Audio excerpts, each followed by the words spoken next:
은혜 받으실 하나님의 말씀은 이사야서 40장 27절로 31절에 있는 말씀입니다.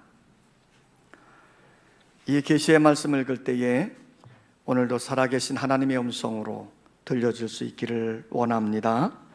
우리 함께 낭독을 하겠습니다. 야곱아, 어찌하여 내가 말하며 이스라엘아, 내가 이르기를 내 길은 여호와께 숨겨졌으며 내 송사는 내 하나님에게서 벗어난다 하느냐? 너는 알지 못하였느냐? 듣지 못하였느냐?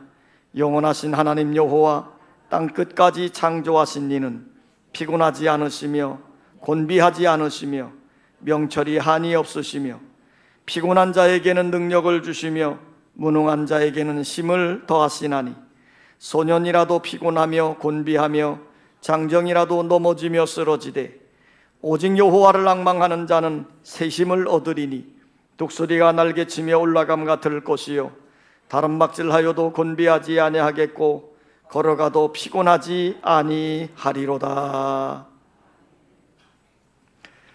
시온 찬양대 찬양이 있겠습니다.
사람들은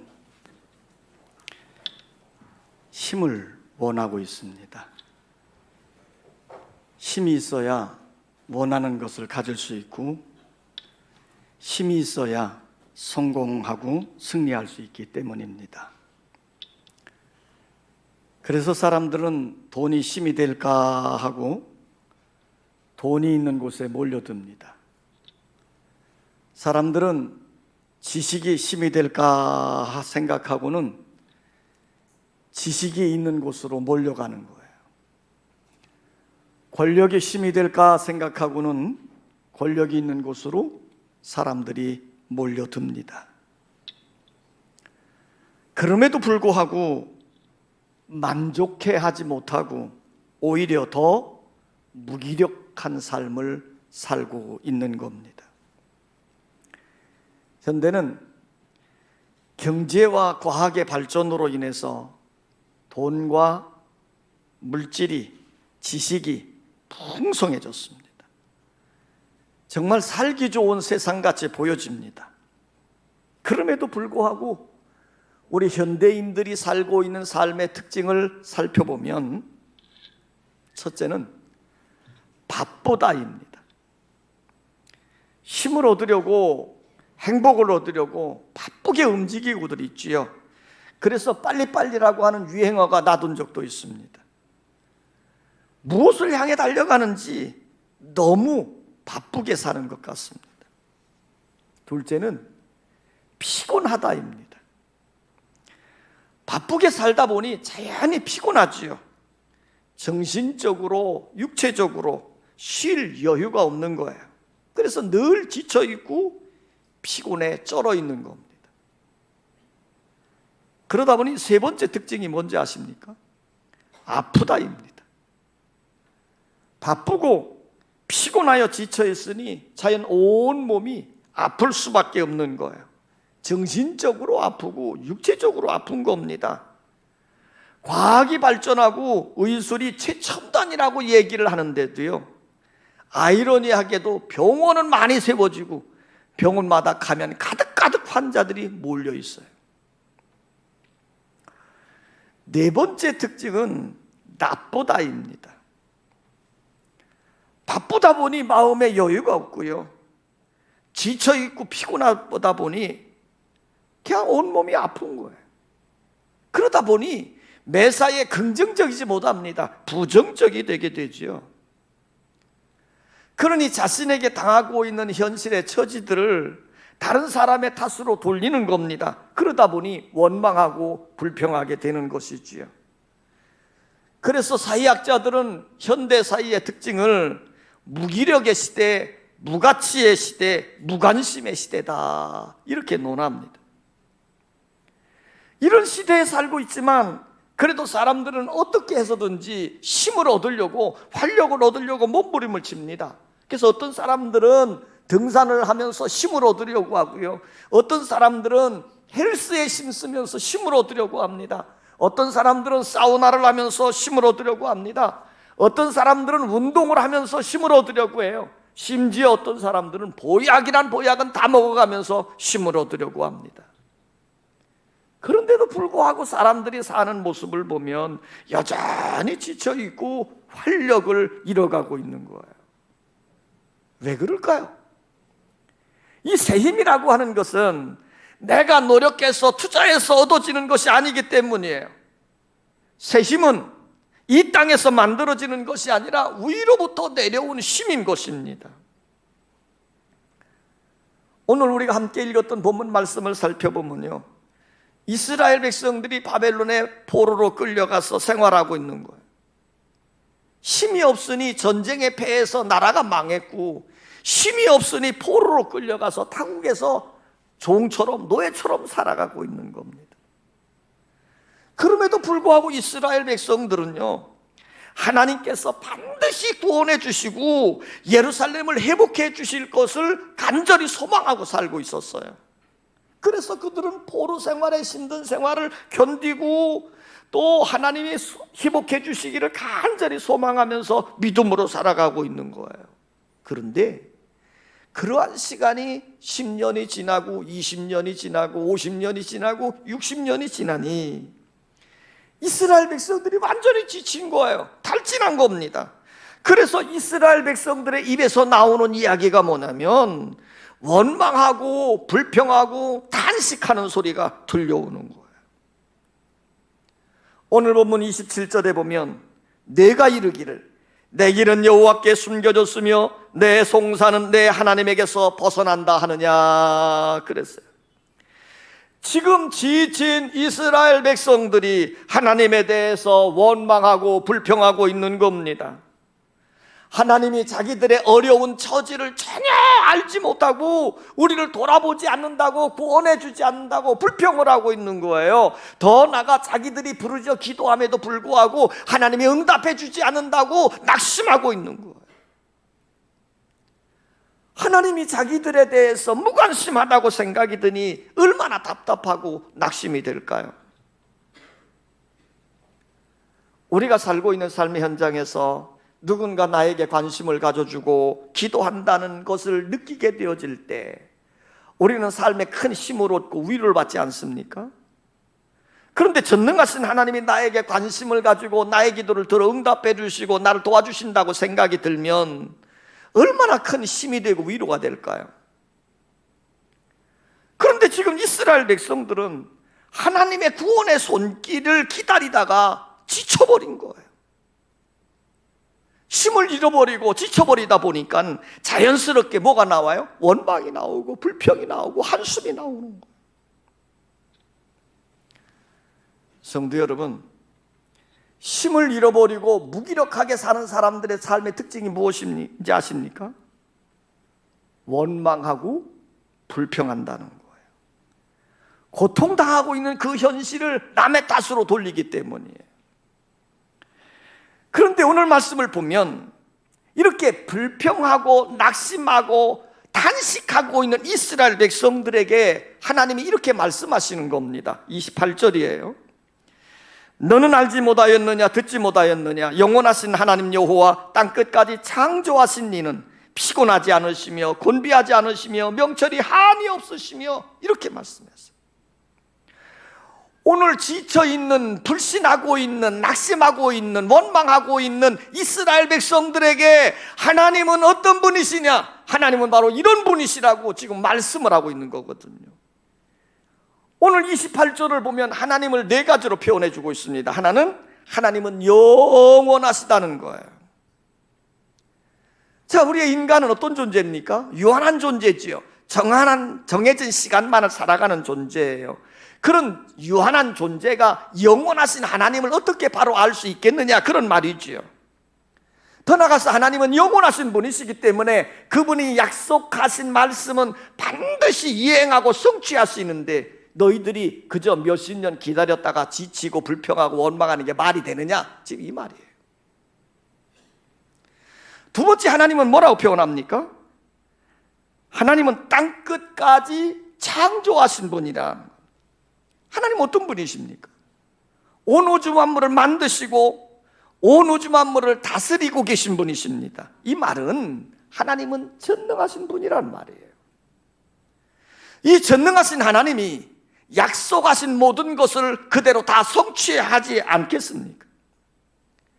너희들이 울부짖어 기도할 때에 그 기도를 충분히 응답할 수 있는 분이라고 지금 말씀하고 있는 거예요. 세 번째, 하나님은 어떤 분이라고 말합니까? 하나님은 피곤하지도 않고 곤비하지도 않는 분이라고 말하는 거예요. 우리 사람의 특징이 뭡니까? 아무리 건장해 보여도, 힘 있어 보여도요, 피곤하고 지치고 탈진하고 아프고 낙심하고 그럽니다. 그래서 오늘 성경은 이렇게 말하잖아요. 소년이라도 장정이라도 넘어지고 쓰러진다. 그러나 우리 하나님은 어떤 분입니까? 그분은 전능하신 분이고 영원하신 분이신데, 그렇기 때문에 그분은 하나님의 섭리를 이뤄가는 과정에서 절대로 지치거나 낙심하는 법이 없습니다. 그렇기 때문에 우리 하나님이 약속하신 것은 절대로 포기하지 아니하시고 반드시 성취하신다는 거예요.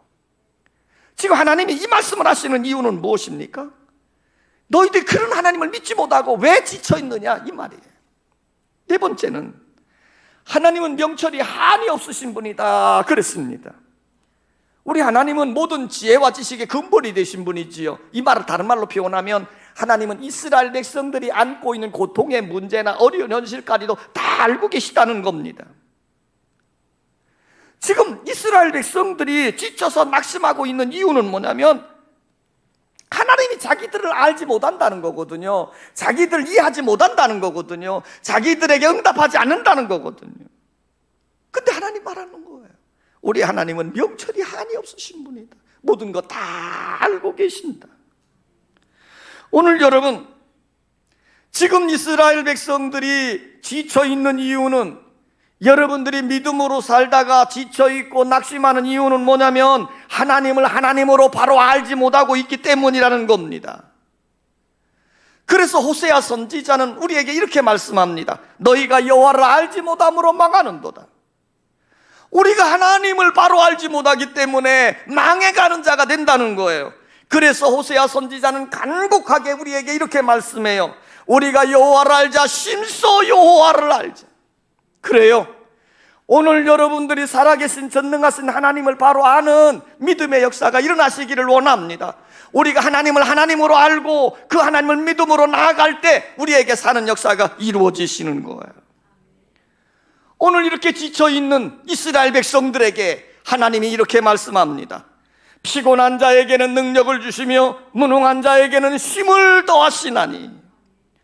오랜 포로 생활을 하면서 지쳐 있어요. 낙심하며 힘에 빠져 있어요. 그런 자들에게 하나님이 어떻게 하시겠다는 겁니까? 능력을 주고 그들을 위로해 주시겠다는 거예요. 피곤한 자에게 능력을 주시고 무능한 자에게 새 힘을 주시고 절망하는 자에게 희망을 주시겠다는 거예요. 그러면서 하시는 말씀이 30절을 보면 소년이라도 피곤하며 곤비하며 장정이라도 넘어지며 쓰러지되 그랬어요. 소년과 장정은 힘과 활력이 넘쳐질 때입니다. 이때는요, 피곤을 모르고 왕성하게 활동할 때 아닙니까? 그런데 육신의 몸은 이렇게 왕성할 때라도 때로는 지치기도 하고 때로는 쓰러지기도 한다는 거예요. 그 옛날 이스라엘을 지배하고 포로로 끌고 갔던 바벨론의 사람들, 이 바벨론을 인간적인 견지에서 본다면 대단히 강하고 견고한 나라였습니다. 어쩌면 소년과도 같고 장정과도 같은 그런 나라였어요. 그런데요, 이 바벨론은 하나님을 믿지 않았습니다. 자기들의 신만을 믿고 과시하고 교만 떨었어요. 그러다 결국 어떻게 됩니까? 이 바벨론이 완전히 망하게 되어지고 역사의 뒤안길로 사라져버리는 모습이 되어지고 있어요. 그런데 그 당시에는 이스라엘 백성들의 모습을 보면요, 피곤하고 곤비하고 지쳐 있습니다. 꺼져가는 심지와도 같고 상한 갈대와 같이 연약해져 있는 상태예요. 그럼에도 불구하고 하나님은 예루살렘의 희복을 약속하신 대로 그대로 이루어 주었어요. 포로 생활 중에 70년 만에 그들로 하여금 해방을 겪게 하고, 그리고 고국 유다로 돌아오게 했습니다. 그리고 예루살렘에 돌아와서 많은 어려움 중에도 성전을 재건하게 하고, 그리고 예루살렘의 영광을 회복하게 하신 것을 볼 수 있습니다. 그 비결이 무엇일까요? 하나님은 그 비결을 이렇게 말씀합니다. 오직 여호와를 앙망하는 자는 새 힘을 얻으리니. 우리가 장정이라도 소년이라도 쓰러지고 넘어지지만, 그러나 우리가 빌빌대고 연약한 자라 할지라도 하나님을 앙망하는 자에게 하나님이 새 힘을 주신다, 그 말이에요. 연약해져 있는 이스라엘 백성들이 하나님을 앙망해 갈 때, 하나님의 새 힘을 받아 주실 때 그들로 하여금 승리하게 하고, 또 그들로 하여금 돌아와서 그 영광된 모습을 회복하게 하는 놀라운 역사가 이루어지게 하는, 새 힘을 얻으니 독수리가 날개치며 올라간 같이 왕성한 삶이 되어지고 힘 있는 자가 되어지고, 달려가도 지치지 않고 걸어가도 피곤치 않는 강건한 삶을 살게 되어졌더라는 겁니다. 성도 여러분, 우리도 여호와를 앙망함으로 하나님의 주시는 새 힘을 공급받아야 할 줄 믿습니다. 새 힘을 받아야 세상을 이겨낼 수 있어요. 새 힘을 받아야 코로나가 기승하는 이 세상 속에, 경제적 위기라고 하는 이 어려움 속에서 승리할 수 있습니다. 새 힘을 받아야 나와의 싸움 속에서 승리할 수 있는 거예요. 새 힘을 받아야 사단의 유혹에서 승리해 갈 수 있는 것입니다. 그러면 우리가 영적 새 힘을 받으려면 어떻게 해야 되느냐는 거죠. 세심 받아야 되는데 어떻게 해야 되느냐? 오늘 이사야 선지자는 이렇게 말씀합니다. 오직 여호와를 앙망하는 자는 그랬어요. 다른 길이 없습니다. 하나님을 앙망할 때 하나님이 새 힘을 주시는 줄 믿습니다. 여기서 앙망이라고 하는 단어는요, 우러러 본다는 뜻이에요. 아래를 내려다 본다는 뜻이 아니라 올려다 본다 하는 뜻이에요. 어떤 젊은이가 배낭을 메고 깊은 산 속에 들어가서 등산을 하는 거예요. 그러다 그만 그 깊은 산 속에서 길을 잃어버렸어요. 깊은 산 속에서 길을 잃어버리면 그냥 홀로 헤매게 되고요. 참 이게 위험한 일이에요. 잘못하면 생명도 잃어버릴 수 있는 거예요. 그래서 이 젊은이가 겁이 난 겁니다. 그래서 다급해진 마음에 그냥 아래로만 계속해서 내달려 내려온 거예요. 그런데도 아무리 내려와도요, 길은 없고 엉뚱한 데만 가는 거예요. 그렇게 고생하다가 천신만고 끝에 애딴 숲속에 집을 짓고 있는 홀로 사는 노인을 만났습니다. 그래서 그 청년은 그 노인의 도움으로 이제 그 산에서 잘 빠져나올 수 있게 되었는데, 그 노인과 헤어지는 과정에서 그 노인이 이렇게 말을 하더라는 겁니다. 여보게 젊은이, 대부분의 사람들이 산속에 들어와서 길을 잃게 되면 무작정 아래로만 내려가.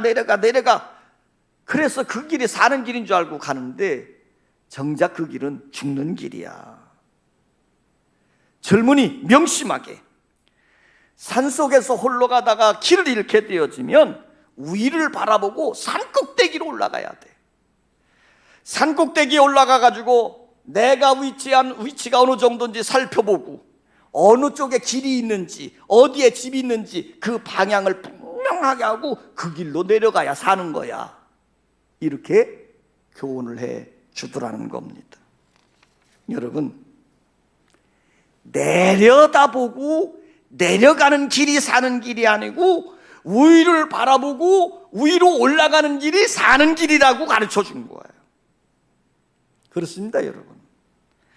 하나님을 믿는 백성들이 위를 바라보고 위를 향해 나아가야 됩니다. 우리가 문제 속에 빠져버리면요, 어디로 가야 될지 방향을 잃어버리는 거예요. 방향을 잃어버리게 되어지면 우리가 바라보는 것은 뭐만 바라봅니까? 문제덩어리만 바라보는 거예요. 힘든 현실만 바라보는 거예요. 그러면 어떻게 되는 거예요? 망하는 거예요. 바다 위를 걷던 베드로가 풍랑만 바라보니까 바다 속에 빠져들어가는 거예요. 오늘 여러분, 우리 사람은 여호와를 앙망해야 살 수 있는 존재입니다. 이 말을 다른 말로 표현하면 하나님이 나를 도와주셔야 살아갈 수 있는 존재다, 그 말이에요. 바로 나 자신의 실존을 바로 깨닫는 자 되시기를 원합니다. 그래서 철학자 소크라테스는 이렇게 말했어요. 너 자신을 알아라. 오늘 여러분 주제를 알아야 돼요. 나는 뭡니까? 하나님이 만든 피조물이에요.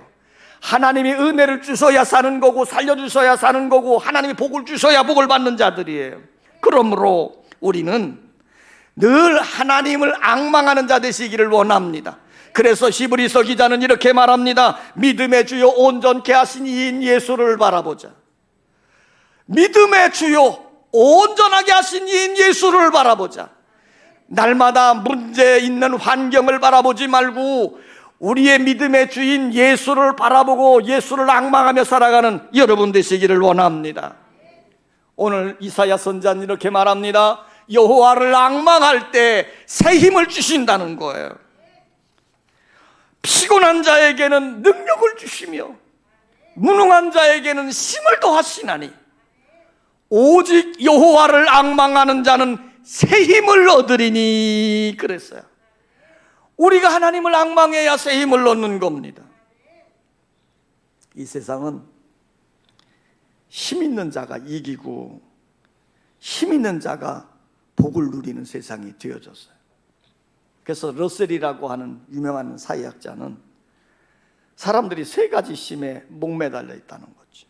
첫째는 건강에서 나오는 물리적인 힘입니다. 체력이에요. 여러분들이 건강하려고 몸부림치는 이유가 여기에 있어요. 두 번째 힘은요, 물질에서 오는 힘, 경제적인 힘입니다. 돈이지요. 그래서 사람들이 돈을 그렇게 좋아하는 것 같아요. 세 번째 힘은요, 정신적인 힘입니다. 사상입니다. 그러니까 사상으로 한번 이렇게 물들어 버리면 절대로 편해지지 않는 것 같아요.